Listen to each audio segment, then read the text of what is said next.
This 91 overall Heisman winning running back just declared for the NFL draft right after bringing home Penn State a national championship trophy. Sam Ketchum would go on to dominate the combine as well, posting insane numbers in almost every category, landing him a comfortable mid-first round anticipated draft spot. SK just knew that whoever failed to recognize his ability would eventually realize their mistake come Sundays, so he didn't really care where he went. He was drafted with the 17th pick by the Cincinnati Bengals and couldn't be more excited to bring a championship home to this team. Despite signing a hefty 4-year contract, he was unfortunately only recognized as a 66 overall and landed himself at second on the depth chart behind Chase Brown after his first minicamp. So we got his drip right ahead of game 1 and we are ready to set off on our new journey. It wouldn't be until the second quarter, but we would get our first taste of professional football and the whole quarter to do so. Unfortunately, our first carry was less than desirable, fighting to barely get 1 yard. And following that, we tried to find the outside, but ended up taking a negative 3-yard loss our first TFL. Looking to make up for it, we caught our first pass on the screen, but again could not find any daylight, cutting our debut short to a 3-and-out. Philly tied up the game at 14 and burned a lot of clock, so now was the time to make an impact. SK would find a nice hole up the middle here and fall forward for a decent rush, but our next carry wouldn't really go anywhere. To follow, we would get split out at receiver just like college, and he felt comfortable there. However, despite the perfectly thrown ball, he wasn't comfortable getting guarded by the elite safety Reed Blankenship, resulting in his opportunity quite literally slipping through his hands. Either way, because of our lackluster performance, the game would result in a tie, so we immediately dedicated some skill points into our catching ability, and it bumped us up to a 67 overall ahead of our second preseason game. We also met with the strength coach of the team, and he gave us words of encouragement, which helped, especially since the developers at EA were definitely fans of the show Dexter. Surprise, motherfucker!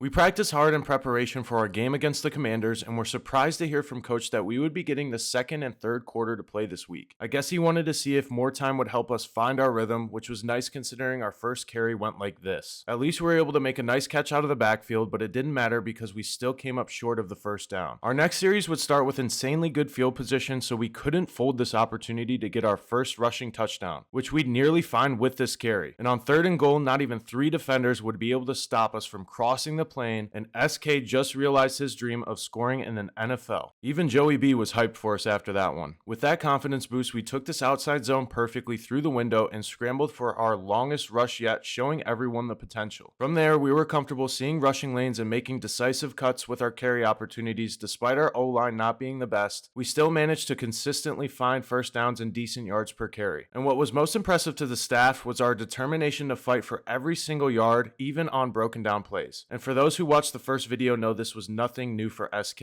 We'd finished the game with 54 rushing yards, a touchdown, and 12 through the air, which was pretty solid considering we did it in only 2 quarters. The offensive coordinator even called us into his office where he shared that we were on the right track, which felt nice because most coaches throughout SK's career seemed like they weren't really in his corner. So when the time came, we decided to put in extra time with the coach instead of attending a bunch of interviews. We also earned our first teammate abilities, which should help elevate the squad ahead of our matchup against the Colts, where the extra time with coach paid off because he was letting us start the game. SK was ready, and not even this terrible opening rush was going to slow him down. He would take his second carry up the middle for a solid 13-yard rush, then followed up with another beautiful decisive cut. The linebacker couldn't even attempt to tackle on him, resulting in 15 yards. SK knew it was only a matter of time before he broke off a seriously explosive run, and he would almost have the opportunity here if his left guard wasn't right in the way. He was feeling good though, which unfortunately led to a little overconfidence and a bad call for the ball here, resulting in an interception that halted the momentum of the offense, and Joey B was not happily influenced on that one. Looking to make up for our mistake, we started the next series off with another big rush up the middle, and then a nice catch out of the backfield here, resulting in a first down across midfield. We'd follow that up with a perfectly blocked outside zone and go for a hurdle on the safety, but he would definitely not let that slide, giving us a subtle reminder that we are no longer in college. However, another catch out of the backfield here put us comfortably in the red zone, where it would only take a couple of rushes up the middle to find the end zone for our second career touchdown, capping off our first ever start perfectly, putting up some solid numbers and allowing ourselves to bump up to a 69 overall. After that game, coach called us in the office and told us we had made the team and to get ready to start off the regular season as the number 2 running back. All we needed to do now was back up our coaching staff as much as possible so they'd give us as many opportunities as possible to see the field. Our first regular season debut would come late in the 3rd quarter against the Cleveland Browns, and it couldn't have got off to a better start as we catch the screen pass and take it up the left sideline for a a huge explosive play to give us some momentum in a 14-14 game. We followed up with a decent 5-yard carry and then find a really nice rushing lane for the first down on the very next play, knocking on the red zone door. Our speed was also proving to still be a threat to defenses just like in college as we split all these defenders for a big gain. The O-line was also on point for our next carry as we comfortably stride into a first and goal position. From there, we find an easy lane up the middle for the score, securing our real first touchdown, giving the Bengals a 21-14 lead. It was truly the perfect drive, and I'd say the only thing to work on would be our end zone celebration. I guess like all things EA, the gritty is a microtransaction now. Regardless, we get another shot to carry the ball in the fourth quarter and narrowly avoid the defense to carry this all the way up the left sideline for the big time play. SK knew he was capable of breaking off, giving us the lead late, and with this one simple play, he earned his first 2 TD, 100 plus rushing yard performance on only 6 carries. This netted him some more skill points, and he was now a 71 overall. But after the game, SK did receive a weird DM, but he just replied with a meme, so hopefully that doesn't develop into anything crazy, but it's definitely something to keep an eye on. We put it out of our mind heading into our second game against Jacksonville, and he still wouldn't see the field until the second quarter despite the big performance last week, which ultimately resulted in a tie anyway. So SK was looking to do the same thing and help the Bengals to their first win of the season in any way that he could, fighting up the middle on every single run that he got. It was also helpful to have a quarterback like Joe Burrow leading the offense as well because he made a lot of plays unlike our quarterbacks in college. We would do our best to help him out though and caught a screen here with a lot of daylight in front of us, getting all the way inside the 15. We nearly find the end zone on this carry to the outside, but it did set us up nicely on first and goal regardless, where we easily found space up the middle for the score, tying the game up at 14 points. That would be the only drive of the game for SK, but he made the most of the opportunity and it led to the team's first win and another great stat line. The offensive coordinator even surprised us the next day when we were lifting with a message that we would soon get our chance to start a game if we remained consistent. On the road against the Vikings, we took the field in the first quarter for the first time, so we had a chance to make a big impact early, which is exactly what coach needs to see. And this screen pass looked dead at first, but we'd make a nice cut inside and slip back out to find the edge for an explosive first down play. The league's defenders were having a tough time keeping up with our speed despite being a low overall. And that would become super evident on the next play as we hit the outside, slip an arm tackle, break up the right sideline, and nobody would be in front of us to stop us from taking this all the way to the end zone for a massive touchdown run, making our fantasy owners happy for just a fringe flex player. However, what wouldn't make them happy though is that would be our only 2 carries for the whole game. At least we still managed to put up 60 plus all-purpose yards and came away with the win. The lack of touches did continue to give us a slight chip on our shoulder, so we dominated practice with extreme effort in each drill and decided to meet up with the coordinator for dinner to hear his thoughts before our next game against Denver, where coach would send us in at the start of the second quarter, but our pitch to the right didn't really go anywhere. Luckily, Joey B found the check down on 3rd and 7 to keep the drive alive, but still on our next carry, the left guard gets absolutely bullied, so we had to make something happen, and we would fight for some tight space for the first down here, and at least that same left guard would help us up since we bailed him out pretty much. We would start to find a bit more of a groove with another 9-yard rush, and it felt nice to have the support of future Hall of Famer Jamar Chase too. The drive would be stopped with a sack on 3rd and long, but again, it did feel good to see the impact we were starting to make on our teammates. So our Monday night primetime game was a bit lackluster, but at least we contributed in some way to the win. Already feeling a little bit discouraged by the performance, SK was told by an assistant to go meet with the coach in his office. He walked in expecting to hear some really bad news, so you can imagine the surprise we felt when we found out we would be stepping into the starting role for the first time this regular season. We would let coach know we are ready for the spotlight and the responsibility it takes to take on the load of a starting running back in the NFL. The Lions were on the clock, and we were feeling blessed to make our starting debut at home in front of the Cincinnati crowd. The game objectives were simple, but we knew the Lions defense wasn't there to mess around, especially since they had a rough 1-3 start. Taking the field, our number would be called from play 1, but it ended up only going for 3 yards, and the pitch out to the left on 3rd and 7, JB would find us on the check down, and with no one around us, we would get up the right sideline for a big time conversion. This 1st and 10 carry to follow would go right up the middle, straight into the second level for 17 yards, and the offense would continue to flow through SK as he takes another explosive run right up the middle. Unfortunately, Jack Campbell would fit this run perfectly, forcing a 3rd and long, and then Detroit would come up with the easy sack, forcing us to settle for 3 points on the long field goal. Down 7-3, we'd make another catch and go for the hurdle again, but it still wasn't very clean. Joe would find us on the play action check down, and we'd scramble up the left sideline for an easy 18 yards. Then with a minute to go in the second, he would throw an absolute dime to T. Higgins to give us the lead right before halftime. You can tell T was a little excited about that one too. Getting the ball back with 31 seconds in the half was unexpected, and we noticed we were leading the team in receiving, which we added onto here with another catch to the left, putting us into field goal range to tack even more onto our lead. We'd start the second half with a decent second down rush, putting us in third and short, and then get to the outside zone for a massive play, taking it past our 40. Despite that, this read option wouldn't go anywhere, and we'd fail to convert on the next third down. So this game was proving to be a bit of a grind offensively. Heading into the fourth, we were still putting up decent numbers, but something needed to change to really prove we belonged as the starter. After a couple short rushes and a few first downs, we were still down 21-13 with a little over 2 minutes to go in the game, so this was our final chance. Good thing is Joe Burrow doesn't have turf toe in this universe, so we were confident in him leading us to tie this thing back up. He'd find us on the check down and we'd rush up the middle for the first, but the clock was ticking and we'd have less than 1 minute to go. On 2nd and 11 with 30 seconds left, he'd throw another ball up the left seam for the score on the exact same play as earlier, netting T. Higgins his second receiving touchdown. All that was left was the 2-point conversion, but that was quick work for Joey B as he sends this one over to the tight end in the flat for the absolute textbook 10-play 70-yard drive. The defense would get the stop to start overtime, so all we needed was a score to win the game. And regardless of our wear and tear, we needed to continue fighting, and we'd come up with the biggest third down conversion on the day, pushing through 2 defenders to keep the drive going. Still, things weren't flowing that smoothly after this first down carry, and we needed to figure something out soon, especially after this second down incompletion. On 3rd and 11, we were back to protect, and we made the most crucial block, giving JB just enough space to find the route over the middle for the first down, and more as he gets past the second level defenders up the left sideline all the way inside the 5 before being brought down. We'd get the carry on the very next play, and it would be one-on-one, and we would extend the ball out past Brian Branch for the score and the win, taking down the Lions in an absolute insane fashion for the rookie running back's first ever career start. Our teammates surrounded us as we took in the moment of our new favorite touchdown run, knowing we set the tone with our play as a starter in all facets of the position. We'd come up just shy of 100 yards on the ground, but definitely made up for it with the 76 receiving yards, making for an amazing rookie debut. Now that we had the starting role, we got invited by Joe Burrow to a concert, so we went with him instead of meeting with the coordinator to build more chemistry with our quarterback, which is exactly what we needed as we headed to Lambeau Field to take on the Packers. And just like in typical Midwest fashion, the weather was also really rough, but it was perfect for us as a running back because it meant we were getting even more carries this game. And after all the weak first play runs we've been a part of, we refused to go down easy, spinning off a couple defenders and making something out of nothing. The next outside zone gave us some confidence because the boys looked ready to block regardless of the weather, and we nearly found a lane to get out. On our next touch, we'd narrowly avoid the TFL and get straight upfield for a solid gain, which would lead directly into this pitch out to the right where we'd set up our blocks perfectly and cut inside and then back outside with nothing but green grass in front of us to take this all the way home for the score. And the only thing we really could have done better was the Lambeau leap to finish. Having accomplished all of our rushing objectives already in the first series, all that was left was to win our game, and we were well on our way if we continue to find lanes like this up the middle. And it was really awesome to see that all of our hard work on the ground contributed to the play action offense as well. With 3 minutes to go in the second, we nearly found the edge for another explosive score, but it still wasn't bad as we now had 86 yards rushing in the first half. Coach wanted to see us make more of a receiving impact too, so he called us another screen that went for 10 yards. Then on this third down, we split out wide again, and Joe gave us another perfect back shoulder chance that we would fail to bring in right before the half. Guess it was back to upgrading our catching ability after the game. Starting off the third quarter, we were down, so we needed to make some more big plays. And yeah, after this, we really needed to invest in our catching ability. Luckily, we still had the support of the team, and the defense actually came through with a turnover to give us some field position, and we absolutely needed a touchdown here. JB would find a nice pass over the middle and set us up for this carry where we'd fit it perfectly and get inside the 5-yard line. The offense went straight hurry up and reloaded the same play, and we'd walk it in the end zone for our second on the ground, taking a 17-14 lead. And at least our celly was a little bit better this time around. That drive took us to over 100 on the ground, and all that was left was to run the clock out, and we'd secure the final first down of the game, kneel it out, and take home a gritty W from the Packers, building even more on our impressive season so far. Joe Shiesty even stopped us during a team workout after the game and let us know that we would need to help him lead the team, so that motivated us even more to keep practicing hard and improving in every single way that we could. We'd bump ourselves to a 74 overall, and we weren't far off securing our first X Factor ability, which would have really been useful playing a dominant Steelers defense. We did at least have them at home, and SK was feeling healthy after he put some extra time into physical therapy in the week leading up to the game. Unfortunately, we were held to only 3 carries and 6 yards in the first quarter, so we had some ground to make up. It wouldn't be until late in the second we'd break off our first big run, finding some space up the right sideline and lowering our shoulder into the safety for 35 yards. But somehow they were still finding ways to lock down every single bread and butter play though. So with 40 seconds to go in the first half, we slipped through the left side and made our way away inside the corner for a huge gain to give us field goal position and a possible chance at taking the lead. JB would find another receiver over the middle, and with 16 seconds left, we'd have a check down to the left where Joe would float it to us, and the DB would easily undercut it for the pick, and nobody would be there to stop him as he took it all the way back to the crib for a pick six, absolutely devastating our home crowd. We're heading into halftime down 2 scores was not easy, and just in case you thought I wasn't playing on the hardest difficulty, I have been all season, and I'll show it quickly here in preparation for our insane comeback we're about to go on. Doing our best Michael Myers impression, we take this handoff and bounce it to the outside and find a ton of room before giving the DB a nice little stiff arm here. To follow that up, we'd carry an inside zone to the left and slip a tackle on the misfitted linebacker, taking us to a crazy 137 yards rushing on only 9 carries for the night. We'd get the screen call again and find space on the left side with only 1 defender to beat, and of course we have to go for the hurdle, which still remains to have any sort of success. We would have success, however, on this pitch to the left with no defenders in sight as we dive it in easily for the first Cincinnati touchdown of the game. We'd also go for 2 and make it a 3-point game and convert on that as well, so that was pretty nice. We were now only down by 6 with a chance to take the lead on this drive. Unfortunately, our best efforts wouldn't be enough and we'd come up short. We would get another chance with 2 minutes to go, but Joe would throw into coverage, resulting in a pick, and there was nothing we could do to come back in time as we take our first loss of the season against Aaron Rodgers and the Steelers. If only we had Joe Flacco at the helm, we might have just squeezed out a victory somehow.